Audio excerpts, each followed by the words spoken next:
पटना में सुगम सफर की शुरुआत, सरकार ने उठाया बड़ा कदम। नमस्कार, मैं अपराजिता सिंह, स्वागत है आपका प्योर पटना में। पटना के नागरिकों के लिए राहत की बड़ी खबर है। लंबे समय से राजधानी के अलग अलग हिस्सों में ट्रैफिक जाम की समस्या एक गंभीर मुद्दा बनी हुई है, जिससे आम लोगों को रोजमर्रा की जिंदगी में भारी परेशानी का सामना करना पड़ता है। खासकर ऑफिस टाइम, स्कूल टाइम या शहर के व्यस्त व्यावसायिक क्षेत्रों में अक्सर घंटों जाम लगा रहता है। इस स्थिति से निपटने और शहर की यातायात व्यवस्था को बेहतर बनाने के लिए बिहार सरकार ने एक बड़ा और ठोस कदम उठाया है। सरकार की योजना न सिर्फ मौजूदा जाम की समस्या को हल करने की है, बल्कि भविष्य में यातायात दबाव को नियंत्रित करने की दिशा में भी एक दूरदर्शी पहल है। बिहार सरकार की इस योजना के तहत राजधानी पटना के कई प्रमुख मार्गों का चौड़ीकरण किया जाएगा।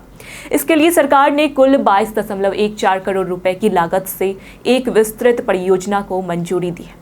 इस परियोजना को लेकर डिप्टी सीएम सम्राट चौधरी ने खुद जानकारी दी है और बताया है कि इसे प्रशासनिक स्वीकृति मिल चुकी है। यह योजना न केवल ट्रैफिक प्रबंधन को सुव्यवस्थित करने के लिए अहम साबित होगी, बल्कि सड़कों की गुणवत्ता सुधारने और आने जाने को अधिक सहज व तेज बनाने में भी मददगार होगी।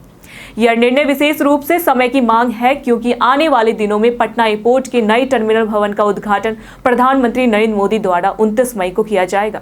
इस उद्घाटन के बाद एयरपोर्ट की ओर यात्रियों की आवाजाही में उल्लेखनीय वृद्धि की संभावना है, जिससे ट्रैफिक का दबाव और अधिक बढ़ सकता है।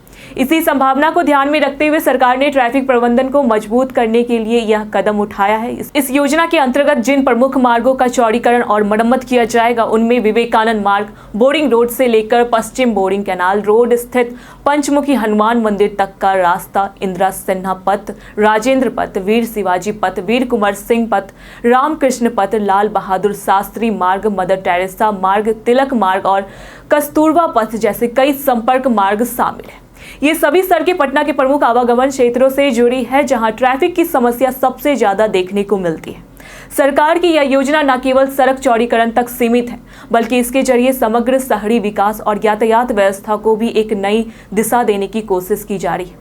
इससे न सिर्फ आम लोगों को राहत मिलेगी, बल्कि शहर का इंफ्रास्ट्रक्चर भी मजबूत होगा और आने वाले वर्षों में पटना की छवि एक विकसित और सुगम यातायात व्यवस्था वाले शहर के रूप में उभरेगी।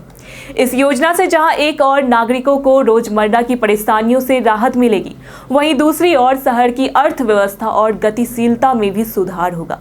कुल मिलाकर यह कहा जा सकता है कि बिहार सरकार की यह पहल पटना वासियों के लिए एक बड़ी सौगात है, जो आने वाले समय में शहर की सड़कों और यातायात व्यवस्था को पूरी तरह से बदल देने की क्षमता रखती है। इससे जुड़ी आपसे सवाल है कि क्या यह योजना सिर्फ चुनावी वादा है या सच में कुछ बदलेगा? आप अपना जवाब हमें हमारे कमेंट में जरूर दें। ऐसी अपडेट्स के लिए देखते रहें प्योर पटना।